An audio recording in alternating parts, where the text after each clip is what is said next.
Bonjour, aujourd'hui je vais vous lire un extrait du roman de Anthony Gallego, RH0, qui est la suite de 4h10, un roman post-apocalyptique. Prologue. Noah savourait la légère brise qui lui caressait le visage. Il observait la clairière dans laquelle il se trouvait.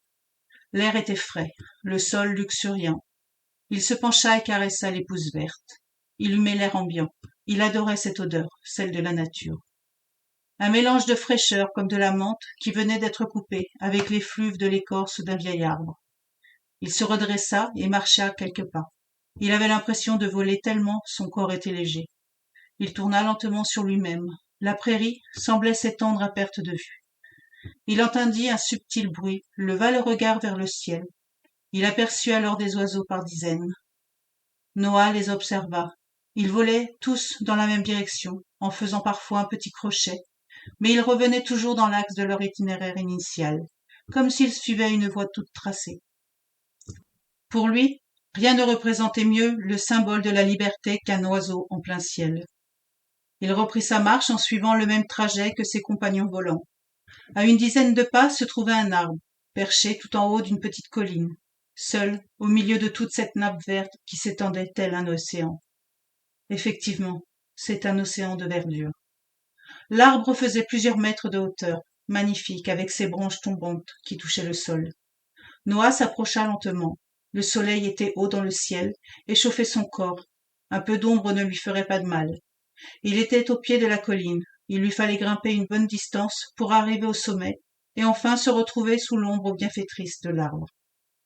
Il était sportif, mais ses cuisses le faisaient souffrir pendant son ascension.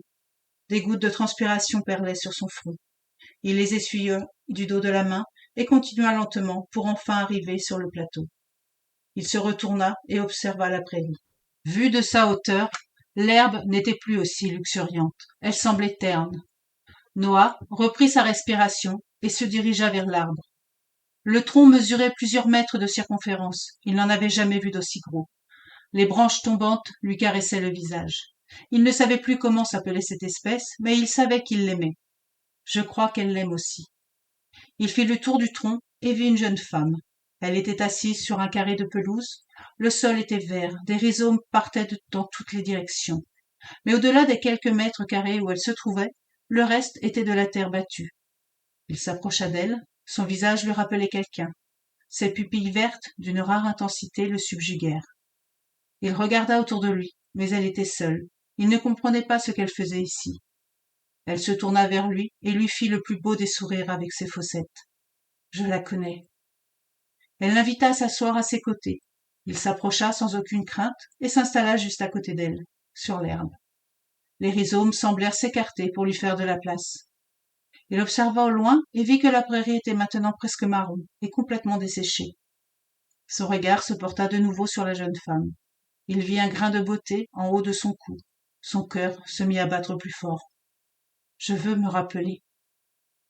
Tu sais ce que c'est? Dit-elle en montrant l'arbre. Je n'arrive pas à me souvenir. Elle prit un peu d'herbe dans sa main et coupa les brins. Elle sentit immédiatement l'odeur entre ses doigts.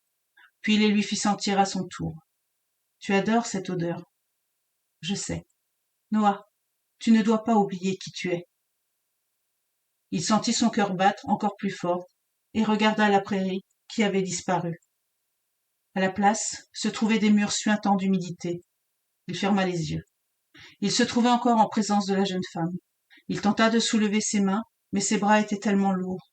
Ses paupières s'ouvrirent. Il vit que des chaînes entravaient ses mouvements. Il referma les yeux et se retrouva avec la verdure sous les fesses. Elle était toujours là et lui reposait la question. Tu sais ce que c'est? Il hésita pendant plusieurs secondes avant de répondre. Un saule pleureur? Tu les adores. Oui, c'est vrai. Il t'aidera à te souvenir de nous. Je ne veux pas oublier. Il avait du mal à articuler. Il sentait ses forces l'abandonner. Ne nous oublie pas. Son visage se craquela en laissant s'envoler des morceaux de peau qui se désagrégeaient en parsemant des spores sombres dans l'air de plus en plus humide. Le sang coulait de ses blessures, puis de ses globes oculaires. Noah ferma les siens si fort qu'il ressentit une douleur lancinante dans son crâne. Le prisonnier sortit finalement de sa transe, ou de son rêve. Il ne savait pas trop, et se retrouva dans sa cellule, attaché à un mur avec des chaînes. Ses bras étaient transpercés de points rouges, à cause des nombreuses prises de sang qu'il devait endurer chaque semaine. Il tenta de repartir dans son monde imaginaire, mais, hormis l'obscurité, rien n'apparut, ni prairie, ni jeune femme. Son corps se balançait d'avant en arrière, alors qu'il se répétait comme un mantra. Elle aime les saules pleureurs. Elle aime les saules pleureurs. Première partie. Retour en enfer. Chapitre 1. Lina courait sur le sable chaud. Elle était pieds nus. Elle tournait le dos au soleil parce que la voir en face la forçait à fermer les yeux, mais elle ne voulait pas l'éclore. Elle observait ses parents qui marchaient main dans la main au bord de l'eau. Ils avaient l'air tellement amoureux. Elle alla vers eux pour faire le trait d'union, comme disait sa mère. Ses parents saisirent chacun une main et commencèrent à la faire sauter en comptant. 1, 2 et 3. Lina riait. Sylvia était aux anges. C'était une des plus belles journées de l'été. Elle plongea son regard dans celui de son mari, mais ne rencontra que des globes noirs. Les pupilles avaient disparu. Des crocs de plusieurs centimètres avaient remplacé ses dents. Elle baissa le regard sur sa fille. Il la tenait avec ses mains munies de griffes acérées. Non, non, s'il te plaît. Elle le supplia, mais il ouvrit la bouche, ou la gueule, comme une sorte de rictus, puis approcha sa fille, qui n'avait rien remarqué, et continuait de chanter. Les crocs se refermèrent dans un craquement d'os et de mastication. Sylvia se réveilla en sursaut. Elle avait encore rêvé de noix. Son corps était transpirant. Elle saisit une serviette qui se trouvait juste à côté de son lit, tout en essayant de calmer ses battements cardiaques. Elle s'essuya le haut de la poitrine et le cou. Depuis plus de 3 ans, il vivait sur l'île, assez éloigné. Il ne craignait pas les attaques des mouvants, qui étaient mieux organisés et plus dangereux que les rampants, bien que ceux-ci aient une endurance hors du commun, pouvant marcher pendant des heures, voire des jours, sans avoir la nécessité de se reposer ou de dormir à la poursuite de leur proie. Juste le besoin de manger. Elle se leva et regarda par la fenêtre. Sa fille avait bien grandi. C'était une pile électrique remplie d'amour. Elle était en train de courir sur la route en terre battue, qui bordait le hameau dans lequel il s'était installé. Elle se mit à crier. « Allez, attrape-moi !» La jeune femme ouvrit les volets et vit Julius. Il peinait à la rattraper. Il marchait avec une canne pour se maintenir debout. Lors du changement, comme il l'appelait, certaines personnes diminuées physiquement ou handicapées, et même malades, en phase terminale, s'étaient changées en surhommes ou surfemmes. Certains avaient attrapé une sorte de grippe, et la nuit de la mutation, ils s'étaient transformés en monstres dévorant tout sur leur passage, amis, famille, parents, enfants. Et pour les derniers, ceux-ci étaient morts quelques jours avant, suite à des blessures ou des égratignures causées par les végétaux. Le matin qui avait suivi la fameuse nuit, les morts étaient passés à l'état de rampant. Julius était devenu un surhomme, mais, à l'instar de ses congénères, il avait oublié sa vie précédente. En voulant protéger 2 enfants, il s'était fait mordre par un mouvant. Il avait retrouvé la mémoire, mais avait en même temps perdu sa force et sa rapidité, comme Samson à qui l'on avait coupé les cheveux.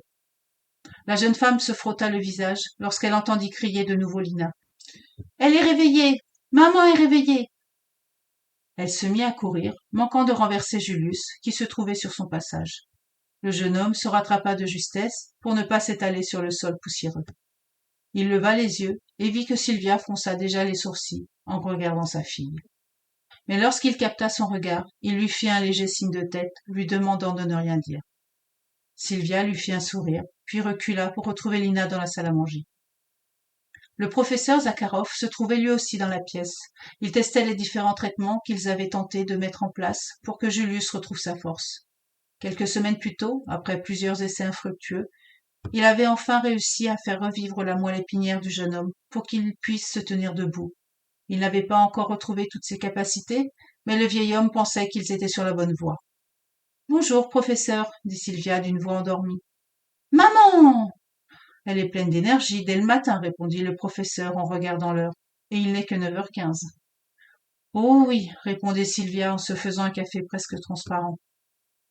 Elle prit sa tasse et s'assit en face du vieil homme, qui manipulait plusieurs fioles en vérifiant les ingrédients. « Je crois que nous tenons quelque chose. Je ne suis pas chimiste, mais depuis qu'il est apparu debout, celui qui se prend pour notre sauveur alors qu'il était quasiment grabataire, je me dis que nous sommes proches du but. » Karl utilise le sang de mon mari, j'en suis persuadée. Je sais, Sylvia. Votre sang aide, Julius, mais je pense que ce n'est pas suffisant. Pourtant, il faudra faire avec. Je vous comprends, je vais faire le maximum. Nous allons essayer une nouvelle chose aujourd'hui, mais il me faudra encore un petit peu de votre liquide vital. Sans aucune hésitation, Sylvia tendit son bras qui cicatrisait à peine de précédentes ponctions. Je suis prête à tout pour Julius, il nous a tous sauvés. Sans lui, ni ma fille, ni moi ne serions présents à vos côtés. Zakharov pinça les lèvres, puis se lava les mains pour effectuer les prélèvements. Julius se présenta un quart d'heure plus tard dans la salle principale de la bâtisse. Sylvia était en train de se mettre un pansement tout en maintenant un coton sur le léger orifice laissé ouvert par la seringue.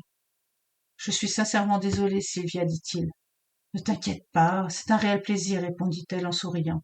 « Bon, cette dose sera pour plus tard. Julius, va t'installer à côté. Je crois que cette fois, tu vas te sentir vraiment mieux. » Le jeune homme se dirigea vers la pièce que le professeur appelait le laboratoire, tout simplement parce qu'ils avaient récupéré une table de kiné et des appareils médicaux. Julius se plaça sur la table, mit sa tête dans le trou prévu pour être bien disposé pendant l'opération. Des pas se firent entendre, puis une jeune femme d'une vingtaine d'années se présenta devant la porte. « C'est l'heure » demanda Déborah.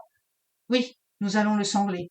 Je vais le désinfecter pour que tu puisses insérer l'aiguille entre les deux vertèbres lombaires. » « Je suis prête. »« Julius ?»« Moi aussi. » Zakharov lui inséra entre les dents une ceinture en cuir pour qu'il ne se morde pas la langue à cause de la douleur. Déborah palpa pendant plusieurs secondes le petit espace mou entre les vertèbres, puis posa l'aiguille juste devant. « Julius, détends-toi. Pense à des choses positives. Je vais y aller dans un instant. J'y vais. » L'homme banda ses muscles, ses mains serraient la table tellement fort qu'elles devinrent blanches comme de l'albâtre. « Détends-toi, je vais appuyer sur le piston pour que le liquide pénètre lentement dans ton organisme. » Le sérum froid s'insérait dans son corps. La sensation de fraîcheur était désagréable au début. Puis, au fur et à mesure que le liquide se réchauffait dans ses veines, il sentait un bien-être l'envahir. Son corps se détendit doucement, puis se relâcha complètement. La ceinture qu'il tenait entre ses dents tomba sur le sol. Il n'entendit que des voix lointaines pendant qu'il sombrait discrètement dans un sommeil profond.